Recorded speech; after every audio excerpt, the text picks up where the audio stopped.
आप देख रहे हैं मॉर्निंग ब्रेकिंग न्यूज। मैं हूं आपके साथ ऋतु ज्ञानवानी। सबसे पहले बात भोपाल के सतपुड़ा भवन में आग लगी थी और उसमें बड़ा अपडेट सबसे पहले आपको दे दें। आग पर काबू पा लिया गया है। आग बुझाने के लिए ड्रोन की मदद ली गई। मौके पर आर्मी मौजूद रही। एसडीआरएफ फायर ब्रिगेड की टीम तैनात है अभी भी। ये तस्वीरें आप देख रहे हैं, भीषण आग की तस्वीरें जो है सतपुड़ा भवन में लगी और देखते ही देखते इस आग ने विकराल रूप ले लिया। कई सारा सामान जलकर खाक हो गया। अहम दस्तावेज इसमें थे वो जलकर खाक हो गए। कई सारी मशीनें थी जो जलकर खाक हो गई है। कई सारे सिस्टम थे तो सब कुछ जलकर खाक हो चुका है। आग बुझाने के लिए ड्रोन की मदद ली गई। कड़ी मशक्कत के बाद आग पर काबू पाया गया।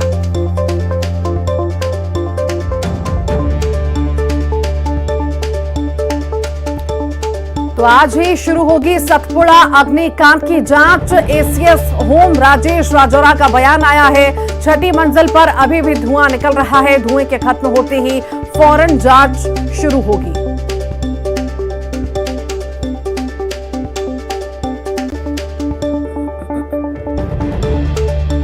ये अलग अलग तस्वीरें आप देख रहे हैं। भोपाल की तस्वीरें हैं जहां पर यह अग्निकांड हुआ और देखते ही देखते इसने विकराल रूप ले लिया और जल्दी इसकी अब जांच शुरू होगी। बता दें आग पर काबू पा लिया गया है। अभी भी धुएं का गुबार जो है निकल रहा है। जैसे ही जो हीट वहां पर जमी हुई है वो नॉर्मल होती है, ठंडा होता है, उसके बाद जो है जांच पड़ताल की जाएगी।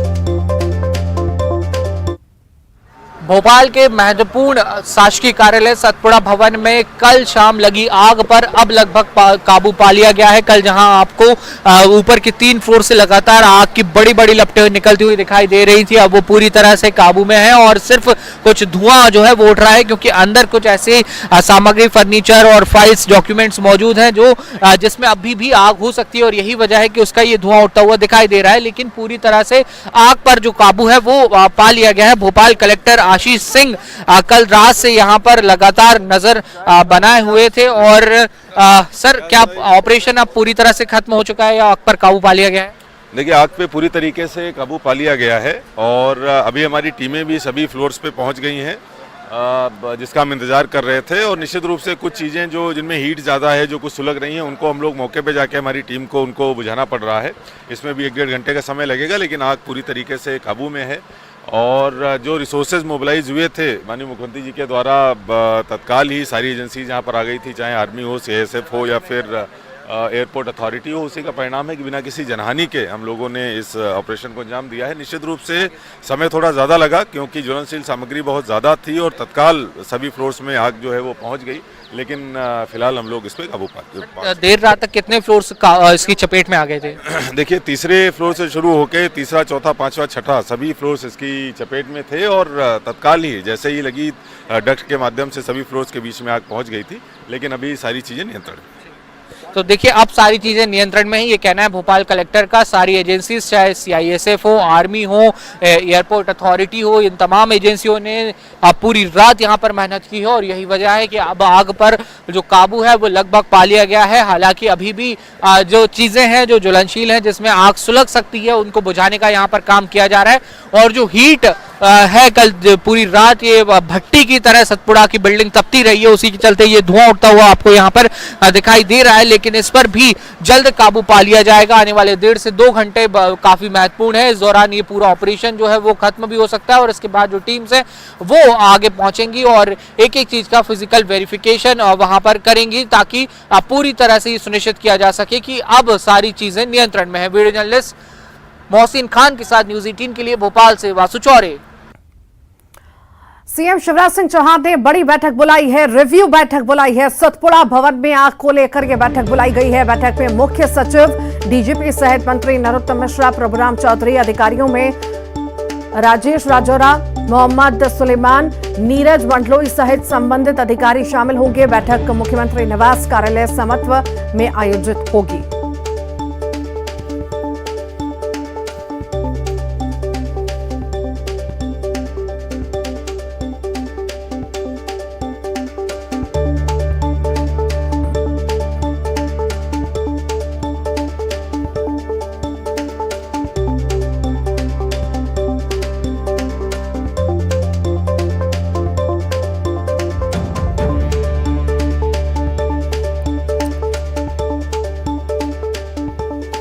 और इसी पर ज्यादा जानकारी के लिए हमारे साथ सहयोगी वासु चौरे जुड़ गए हैं। वासु, बड़ी आग लगी और ये अग्निकांड ने इतने घंटे ले लिए आग बुझने में, अब तस्वीर जाके साफ हुई। अब कहीं ना कहीं नॉर्मल तस्वीरें हमको देखने को मिल रही हैं, पर अब इस पर एसीएस ने भी संज्ञान लिया है। मुख्यमंत्री खुद भी इस पर ध्यान रख रहे हैं, रिव्यू बैठक भी बुलाई गई है, साथ ही साथ जल्द अब जांच शुरू होगी।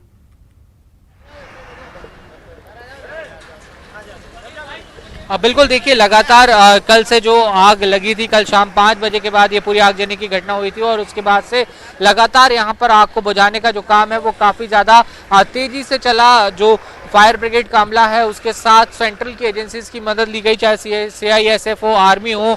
इंदौर से भी एक विशेष दमकल की जो टीम है, विशेष दमकल का जो वाहन है वो यहाँ पर पहुंचा था और उस सब के चलते और पूरी रात भर जो कड़ी मशक्कत रेस्क्यू ऑपरेशन के दौरान, इस पूरे ऑपरेशन के दौरान की गई है।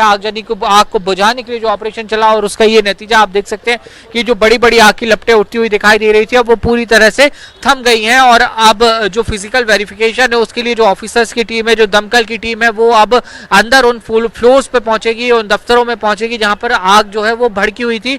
और आज ही जब ये पूरी आग शांत हो जाएगी और अभी आपको जो धुआं उठता हुआ दिखाई दे रहा है, अगर आप सबसे ऊपर का माला देखें तो वहां से अभी भी आपको धुआं उठता हुआ दिखाई देगा। जब ये धुआं पूरी तरीके से शांत हो जाएगा, थम जाएगा, तो उसके बाद आज से ही आगजनी के पीछे क्या कुछ वजह रही है, इस पूरी घटना, ये इतनी बड़ी घटना कैसी हुई, क्यों हुई, इसको लेकर जो जांच है वो शुरू हो जाएगी और उसके बाद ही ये कारण जो है वो स्पष्ट हो सकेंगे कि कहाँ लापरवाही हुई है या फिर आग जो है वो सिर्फ शॉर्ट सर्किट की वजह से लगी है या फिर उसके पीछे और भी कुछ कारण हो सकते हैं। तो इन तमाम सवालों के जवाब जो है वो जांच पूरी होने के बाद ही मिलेंगे। लेकिन इस सबके बीच एक बड़ा अपडेट ये है कि मुख्यमंत्री शिवराज सिंह चौहान ने बड़ी बैठक बुलाई है। सतपुड़ा भवन में जो आगजनी का पूरा कांड हुआ है उसको लेकर एक बड़ी बैठक मुख्यमंत्री शिवराज सिंह चौहान ने बुलाई है, जिसमें गृह मंत्री नरोत्तम मिश्रा, चिकित्सा शिक्षा मंत्री विश्वास सारंग, स्वास्थ्य मंत्री प्रभुराम चौधरी समेत जो जनप्रतिनिधि है वो शामिल होंगे और मोहम्मद सुलेमान हो, राजेश राजौरा हो, ये तमाम अधिकारी भी इस पूरी बैठक में मौजूद रहेंगे। और आग बुझाने के लिए जिस तरीके से पूरा ऑपरेशन चलाया गया उसको लेकर अपडेट मुख्यमंत्री शिवराज सिंह चौहान को दिया जाएगा और इसी दौरान मुख्यमंत्री शिवराज सिंह चौहान आगे किस तरीके से अब पूरी कार्रवाई करना है, पूरी कार्रवाई को अंजाम देना है और जांच कैसे आगे बढ़ाई जाएगी, जिम्मेदारी कैसे तय होगी, इन तमाम पहलुओं पर भी अपनी टीम के साथ डिस्कस करेंगे, मंथन करेंगे। जी ठीक, बहुत बहुत शुक्रिया वासु जानकारी को साझा करने के लिए। रायपुर से बड़ी खबर की बात करेंगे। अपार्टमेंट में गोली चली, गोली चलने का यह मामला है। राइफल से गोली चलाई गई थी, प्रोफेशनल शूटरों ने फायरिंग की थी। पुल के ऊपर से गोली चलाई गई। 3 किलोमीटर दायरे के सीसीटीवी फुटेज की जांच हो रही है। जांच में पुलिस को 9 संदिग्ध मिले हैं। VIP करिश्मा अपार्टमेंट फ्लैट नंबर 502 पर गोली चली थी। थाना अंतर्गत में करिश्मा VIP में कल एक गोली चलने की वारदात सामने आई थी। इसमें करिश्मा VIP में 5वें फ्लोर में बाहर से गोली लगी थी, इस पे बैरिस्टिक की टीम वहाँ पहुंची है। अभी ये स्पष्ट नहीं हो पाया कि यह एक्सीडेंटल फायर थी या किसी को डराने के लिए किया गया था। सभी पक्षों में जांच जारी है। अभी इसमें FIR लिया गया है और अभी बैरिस्टिक टीम, FSL की टीम, हमारी क्राइम ब्रांच की टीम सभी इसमें लगी हुई है।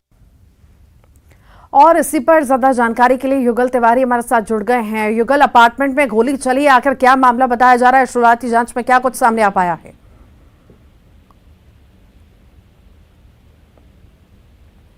युगल, आपको मेरी आवाज मिल पा रही है? युगल, आपको मेरी आवाज मिल पा रही है? शायद हमारा उनसे संपर्क नहीं हो पा रहा है, फिर से जुड़ने की कोशिश करेंगे। तो अपार्टमेंट में गोली चली है और इस पूरे ही मामले में जांच पड़ताल अभी जारी है। अपार्टमेंट में गोली चलने का ये मामला है। राइफल से चलाई गई थी गोली, प्रोफेशनल शूटरों ने ये गोली चलाई थी। पुल के ऊपर से गोली चलाने की बात सामने आ रही है। 3 किलोमीटर दायरे के CCTV फुटेज भी खंगाले जा रहे हैं। जांच में पुलिस जुटी हुई है।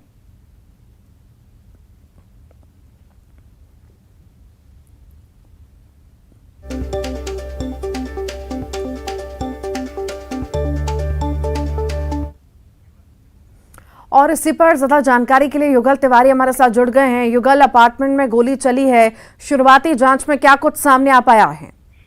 देखिए तो जिस तरह से 5वीं फ्लोर पे गोली फायर करने की जो सूचना है उसने पीड़िता ने की है, ये साफ जाहिर है कि यह पिस्टल से 5वीं मंजिल तक गोली नहीं जा सकती और उसके पैरेलल कोई भवन भी नहीं है। तो ये अनुमान लगाया जा रहा है कि जो ब्रिज है, ब्रिज से गन जो है गोली चलाई गई है और इसमें राइफल का उपयोग किया जा सकता है और हो सकता है कोई प्रोफेशनल शूटर हो। अब पुलिस 3 किलोमीटर के रेडियंस है उसमें जितने भी जो सस्पेक्टेड जो कार है उनकी तलाश कर रही है। फिलहाल अभी 9 कार ऐसे संदिग्ध पाए गए हैं जिसकी जांच की जा रही है और बैलिस्टिक की टीम भी वहां पर पहुंची हुई थी और जांच कर रही है, लेकिन अभी भी मैगजीन का खोखा नहीं मिला है, इसलिए पुलिस को जांच में थोड़ी परेशानी जरूर हो रही है। लेकिन लेजर लाइट का भी उपयोग वहां पर किया गया था ताकि गोली किस दिशा से आई और कैसे चली इसका जो अनुमान है वो लग सके। फिलहाल पुलिस पूरे मामले की तहकीकात कर रही है और अभी हत्या इस तरह फायरिंग का मोटिव क्या था इसका भी अभी पता नहीं चल रहा है। क्या ये दहशत के लिए था कि फिर जो शूटर से या कोई दूसरा किसी टारगेट कोई और था। तमाम बिंदुओं पर पुलिस है फिलहाल जांच कर रही है, लेकिन अभी स्पष्ट नहीं हो सका है कि आखिर इस तरह फायरिंग क्यों की गई है। क्या ये बाई मिस्टेक तो फायर नहीं है, तमाम बिंदुओं की जांच कर रही है। लेकिन 5वें फ्लोर पर ये जो फायर हुई है, गोली चली थी, तो इसकी शिकायत की गई है और पंडरी पुलिस सहित FSL की टीम, बैलिस्टिक टीम और पुलिस के आला अधिकारी इस मामले की जाँच कर रहे हैं। जी ठीक, बहुत बहुत शुक्रिया युगल। कोंडागांव से बड़ी खबर है, केशकाल घाट में लगा है लंबा जाम, मालवाहक गाड़ियों की लंबी लंबी कतारें लगी हैं। देर रात से केशकाल घाट में जाम लगा हुआ है, ट्रक खराब हो जाने के कारण ये जाम लगा था। जाम खुलवाने में केशकाल पुलिस जुटी हुई है। ये तस्वीरें कोंडागांव की आप देख रहे हैं, केशकाल घाट में लंबे जाम की ये तस्वीरें हैं। मालवाहक गाड़ियों की लंबी लंबी कतारें साफ तौर से देखी जा सकती हैं। एक ट्रक के खराब होने की वजह से यहां पर जाम की स्थिति बन गई। ज्यादा जानकारी के लिए हमारे साथ विवेक श्रीवास्तव जुड़ गए हैं। विवेक, केशकाल घाट पर जाम की स्थिति निर्मित हुई, आखिर क्या वजह बताई जा रही है? देखिए दीदी, बता दूं कि कल रात में वहाँ पर मोड़ क्रमांक 8 है, वहाँ पर एक ट्रक बिगड़ गया था, जिसके बाद लंबा जाम लगा हुआ था। जाम रात में देर रात मशक्कत करके जाम को जैसे ही खुलवाया गया, उसके बाद ओवरटेक करने के चक्कर में फिर वहाँ पर जाम लग गया है और जाम अभी तक लगा हुआ है। हालात ये है कि जो शहर के अंदर तक की गाड़ियों की लंबी कतार लग गई है, तो ये ओवरटेक और जो जर्जर अनफिट गाड़ियां जो चलती है उसके कारण आए दिन केशकाल घाट में जाम लगता है और ये लगातार ये इसी महीने में दूसरे से तीसरी बार ये केशकाल घाट में जाम लगा हुआ है। ठीक, बहुत बहुत शुक्रिया जानकारी को साझा करने के लिए विवेक। दमोह से बड़ी खबर है, गंगा जमुना ग्रुप पर एक्शन लगातार जारी है। गंगा जमुना के 9 फर्मों पर कार्रवाई की गई है। स्टेट GST की सागर, जबलपुर, दमोह की टीमों ने यह कार्रवाई की। 78,68,000 रुपए के टैक्स चोरी का मामला सामने आया है। 4 दिन चली कार्रवाई में यह बड़ा खुलासा हुआ। मामले की जांच अभी जारी रहेगी और भी खुलासे होने की उम्मीद है।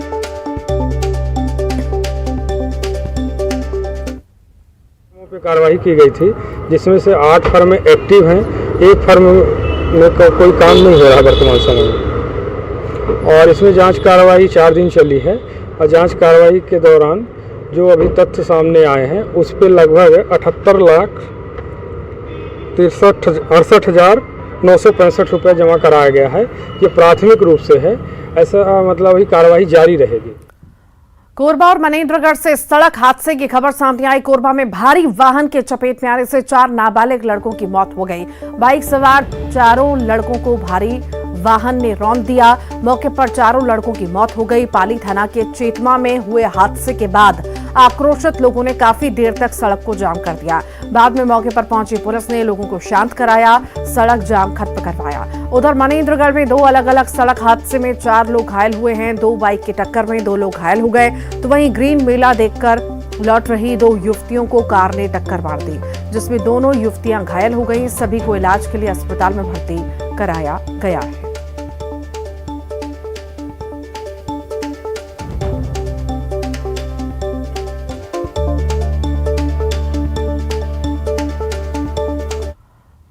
बलौदा बाजार से बड़ी खबर है, गर्म पानी गिरने से मासूम झुलसा है। मां के हाथ से गर्म पानी गिर गया। 30% तक 4 साल का बच्चा मासूम जो है जल गया। पड़कीडीह गांव का ये मामला आपको बता रहे हैं।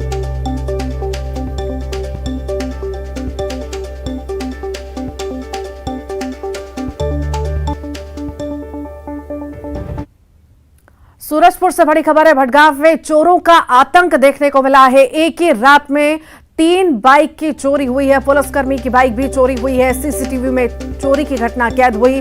भटगांव पुलिस जांच में जुटी हुई है।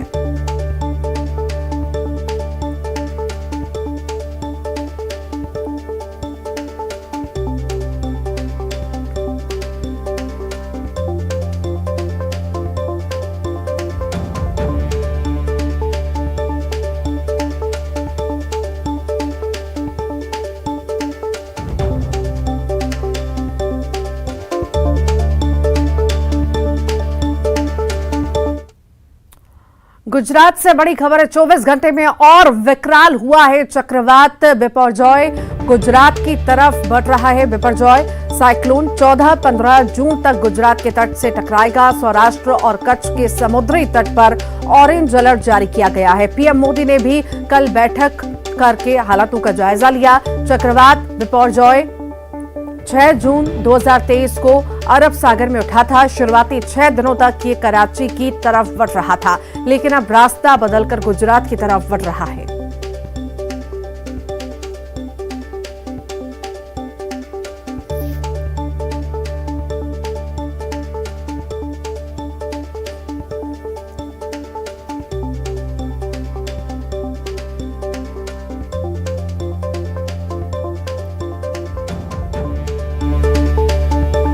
घंटे में और ज्यादा विकराल हुआ है चक्रवात बिपरजॉय। गुजरात की तरफ बिपरजॉय साइक्लोन बढ़ रहा है। 15 जून तक गुजरात के तट से ये टकराएगा। सौराष्ट्र और कच्छ के समुद्री तट पर ऑरेंज अलर्ट जारी किया गया है।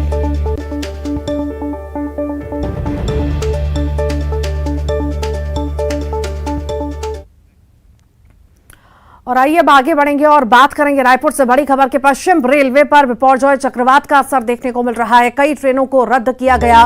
कई ट्रेनें शॉर्ट टर्मिनेट की गई हैं। पोरबंदर शालीमार एक्सप्रेस 14 और 15 जून को रद्द हैं। शालीमार पोरबंदर एक्सप्रेस 16 और 17 जून को रद्द रहेंगी। शालीमार ओखा एक्सप्रेस आज सुंदरनगर में शॉर्ट टर्मिनेट की गई हैं। भुज शालीमार एक्सप्रेस आज अहमदाबाद से खुलेगी। पोरबंदर संतरागाछी एक्सप्रेस 16 जून को अहमदाबाद से खुलेगी। चक्रवात को लेकर कई स्टेशनों में एनीमोमीटर लगाया गया है। आपदा प्रबंधन टीम को तैनात किया गया है। कई स्टेशनों में कंट्रोल रूम भी बनाया गया है।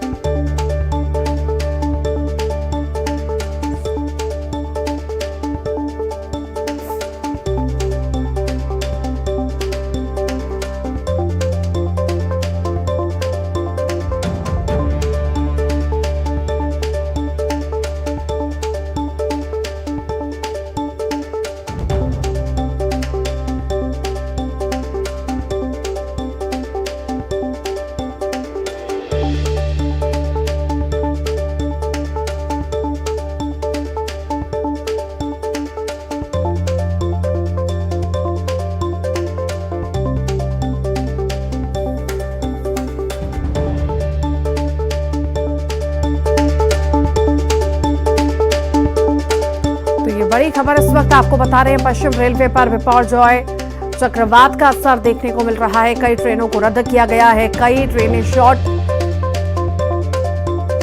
की गई हैं। शालीमार पोरबंदर एक्सप्रेस 16 और 17 जून को रद्द की गई हैं। शालीमार ओखा एक्सप्रेस आज सुंदरनगर में शॉर्ट टर्मिनेट की गई हैं। ये बड़ी खबर इस वक्त आपको बता रहे हैं। चक्रवाती तूफान की वजह से असर साफ तौर से दिख रहा है। कई ट्रेनों को रद्द किया गया है और कई ट्रेनें शॉर्ट टर्मिनेट भी की गई हैं।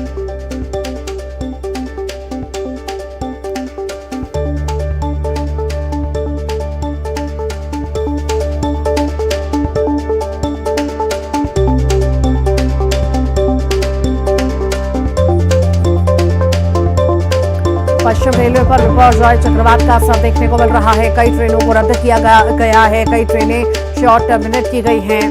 14-15 जून को शालीमार एक्सप्रेस टर्मिनेट की गई है। साथ ही साथ कई और ट्रेनें भी हैं जो रद्द की गई हैं।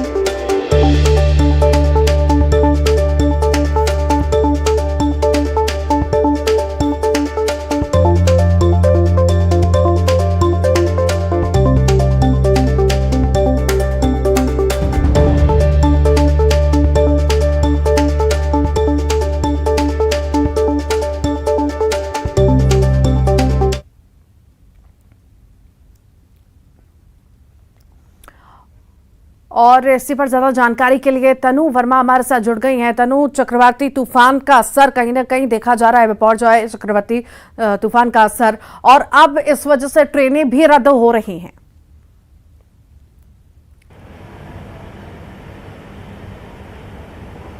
जी देखिए, चक्रवाती तूफान जो है वो 15 जून को गुजरात के कच्छ में दस्तक दे सकता है और इसके साथ ही इसका असर जो है पाकिस्तान में भी देखने को मिलेगा। वहीं इस दौरान इन स्थानों पर चक्रवात के पहुंचने के बाद हवा की गति जो है 125 किलोमीटर से 135 किलोमीटर के साथ साथ बीच बीच में इनकी जो गति है 150 किलोमीटर प्रति घंटे की रफ्तार से ये हवाएं चलेंगी। हालांकि छत्तीसगढ़ में अभी इस चक्रवात का उतना असर देखने को नहीं मिल रहा है और इसके साथ ही छत्तीसगढ़ वासियों को अभी गर्मी से राहत मिलने के लिए थोड़ा सा और इंतजार करना पड़ेगा। मौसम विभाग के अनुसार अगले 24 घंटे में प्रदेश के कई जिलों में आज भी लू चलने की संभावना जो है वो मौसम विभाग के द्वारा जताई गई है। हालांकि बस्तर में 14 जून के बाद में कुछ इलाकों में तापमान में थोड़ी सी गिरावट आएगी और प्रदेश के कुछ जिलों में हल्की बूंदाबांदी होने का अनुमान भी मौसम विभाग के द्वारा लगाया गया है। वहीं पश्चिम रेलवे के द्वारा इस चक्रवात के चलते कई ट्रेनों को आज कैंसिल कर दी गई है और एक बार फिर इस चक्रवात का असर जो है वो रेल सेवाओं पर भी देखने को मिल रहा है। जी ठीक, बहुत बहुत शुक्रिया तनु जानकारी को साझा करने के लिए। और इसी के साथ ही मॉर्निंग ब्रेकिंग न्यूज में इतना ही।